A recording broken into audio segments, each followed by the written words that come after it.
Hey, how you doing? This is Tom, and this is Tom's Radio Room Show, and I'm down in my workshop, and boy, is it cold down here. It's been cold for about 4 days here in Florida. Now, when I say cold, for you people that are up north or in the northern hemisphere, this is not cold. It got down to 39 a couple of days ago. Oh, that noise you hear in the background, that's the washing machine. I turned it on to help warm it up in here. I'll do a load of wash and then I'll put it in a dryer, and with the dryer running, that'll help warm it up. So that's why you hear that noise in the background. And it's a noisy washer. It's always been that way. So anyway, try to ignore that. I would wait to it finish the cycle, but it takes like 2 days to finish the cycle, so I'm not going to wait. Anyway, I just want to kind of bring you up to speed on what's going on. This is a this and that show, and I'm going to use my hands a lot, so bear with me. Okay, one of the things that that's really noisy. Hopefully my cool microphone, which is too far away from me right now, you move it over. There we go. Whoa, now it's like in front of my face. Stop moving.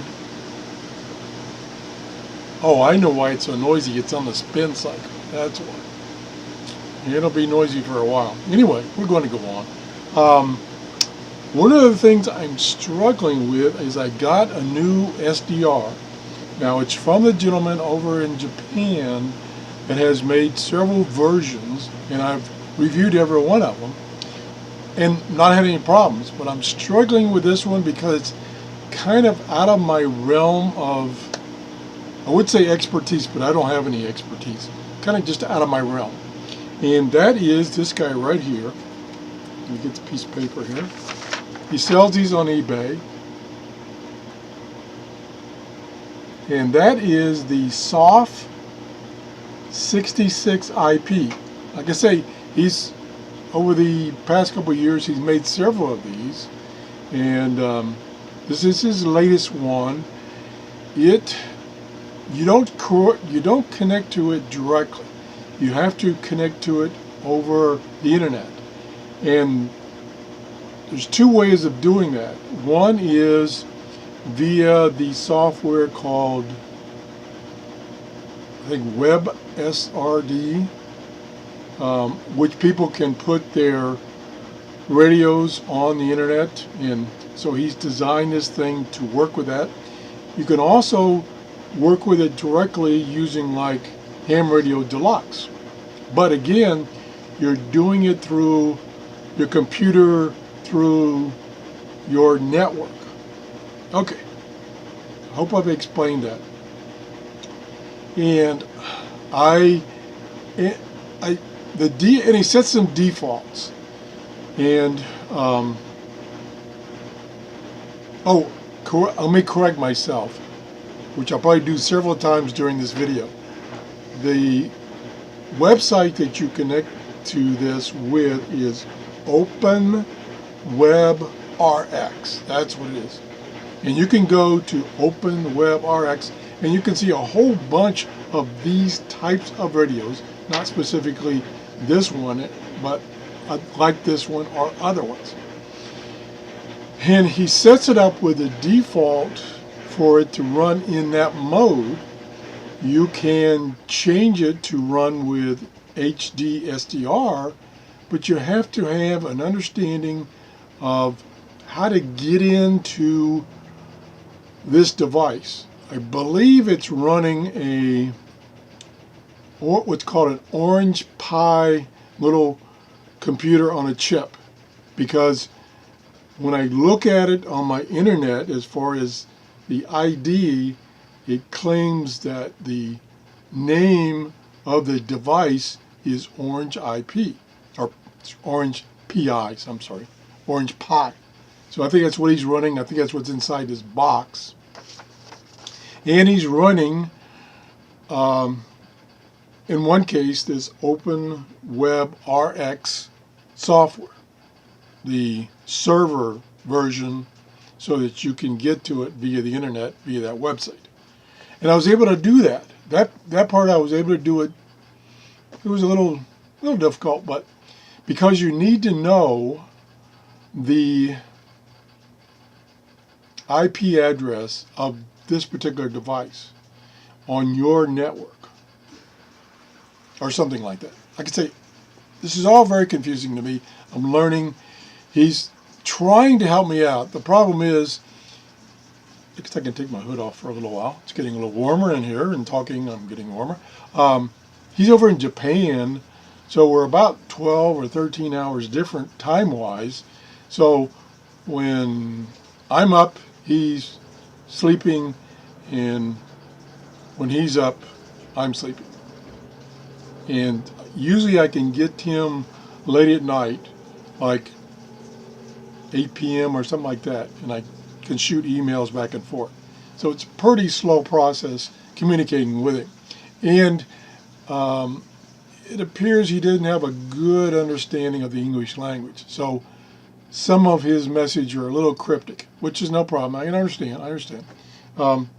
And if you go to eBay, he will have his ad, plus he will have a link to the instructions for this.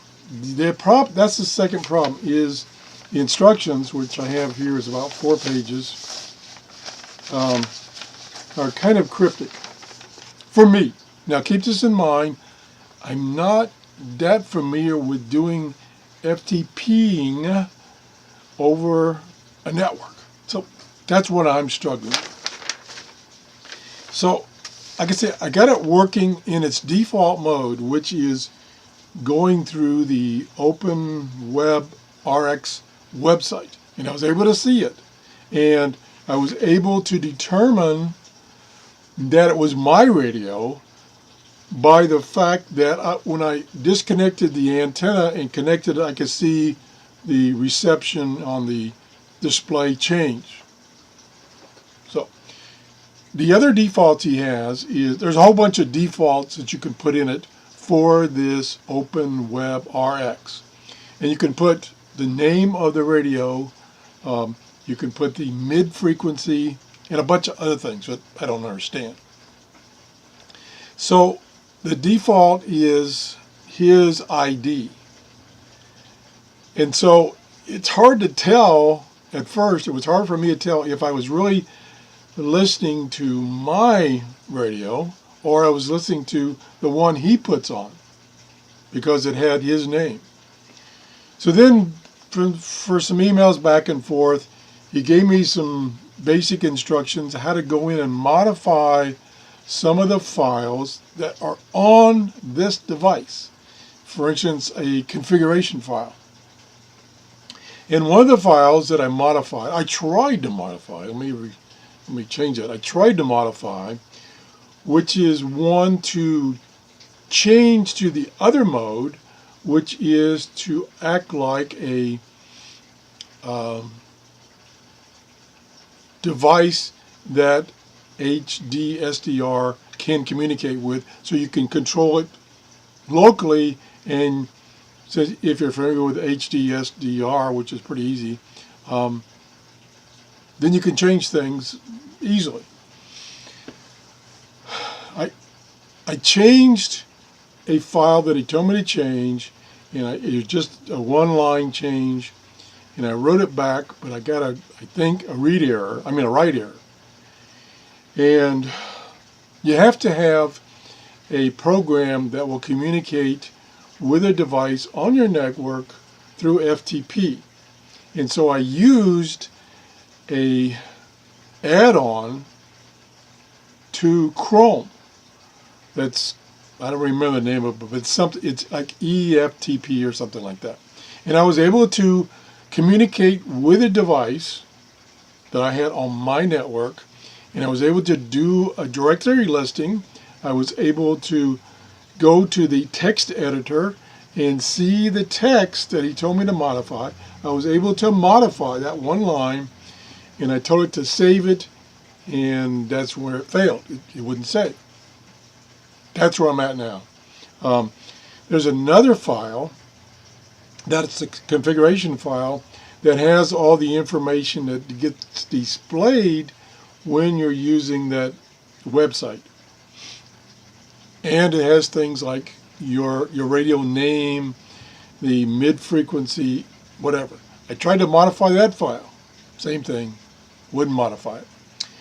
So I'm stuck. I can't. I'm not smart enough to get this working. So I'm kind of at a loss. And I don't know if I can review this or not, because the defaults that he has put in the device for instance, center frequency. The center frequency is like 55 megahertz. Well, here in my location, there's nothing on 55 megahertz. Well, nothing that I know about. And so that's useless. I tried to change it to the NOAA weather 1.624 range, and like I said, I tried to write the file back and it wouldn't write. So I'm lost. So that's on hold for now, but that's what I've been working on. I've spent about 12 hours and I basically have gotten nowhere because I don't understand how to communicate with this device via FTP. So anyway, okay, the next thing I got is this little guy right here. Now what this is, and there's a billion of them on Amazon or on eBay, this is a little stereo amplifier. And most of these are made to work in your vehicle. So they require a 12-volt input. And they provide a single input and a single output. And this one is, this one is 20 watts. This is 20 watts stereo, so it says 2 times 20 watts. So this is 20 watts, more than I would ever need in my workshop. This is for my workshop. And I have, and I can't show you right this minute, but I have multiple receivers. And the definition of receiver in that context means this big, huge box that puts out 200 watts of power, has like 30 inputs, and you can connect up your everything. You can connect everything up. Anyway, and but it's bulky. And it weighs about 40 pounds. So I got no room for it in the workshop. So I was looking for something small. So I got this last week, hoping that this will do what I want. All I want is something that will give me some amplification from a radio, for instance, and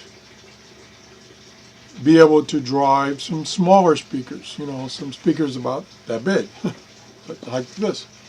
So I'll be doing a review on this. This was, I think it was like $13 from Amazon with free shipping. So they're very inexpensive. I don't know how well this $13 one will do, but we'll see. I'll just show it to you out of the box real quickly. And that's all I'm going to do on this show. On this one. A neat looking little thingy here. Here it is. Nice chrome control knobs. The knobs are treble, bass, volume, and the big one is the volume. And then this is power over here. Again, it's for, it's got a hair. My cat. It's got one input and one output.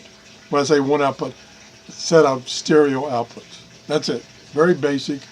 Power goes in here, which on this one, they do not provide a power jack or power plug. So you have to have your own. And it requires 12 volts. So that's no problem. Yeah, plenty of plugs laying around. But there it is. pretty thing, nice red, I love red. But the question is it going to be any good? Supposedly this ring around the volume control glows red. And maybe the power one glows something, I don't know. Anyway, so that's coming up. This particular one is called the Kinder, K-I-N-T-E-R, I probably pronounced that wrong. It's the MA-170, and they had them on sale on Amazon for $13.95, I believe. So I jumped on it. Anyway, so that's what's coming up next. I'm still, boy, I really need to sit down with some Linux books and learn at least the basic commands on Linux. Now, since this guy here, wherever it went, this guy here, like I say, you have to talk to this via your network under using FTP or FTP type commands. I think you can do that pretty easy with Linux, but again, I don't know. So that's kind of on hold right now. That's about it. Well, my laundry is getting done. It's warming up in here finally. It's now, when I came out here, it was 55 degrees. It's now 64. So, and the sun's out right in my eyes, right there. The sun's right in my eyes. Ooh, boy. So I'm going to have to quit because I can't see that sun right in my eyes. That's why I have my hat on. That's about it. So if if you can help me out with this thing, I'd love to get this working. But I'm really at a loss. This is the network connection. This is the power connection. And this is a USB, which there's no information about that connector or what's on it or anything. Like I say, I'm struggling with this, really struggling with this. There's not much documentation on it. But we'll get there eventually. Because the other soft 66 SDRs that he's designed have worked pretty darn good. So I'm hoping this one. Again, this one is made specifically to put this radio on the network, either your local network or the wide world web network via that website, whatever it was, Open Web RX. And like I say, you can go to Open Web RX and you can see all the other radios that are available to control. So that's it. I've babbled enough. Maybe it'll eventually warm up today and I'll get outside and see if my garden is still there. Ew, that'd be bad if I lost that. All right. Thanks for watching. Bye-bye.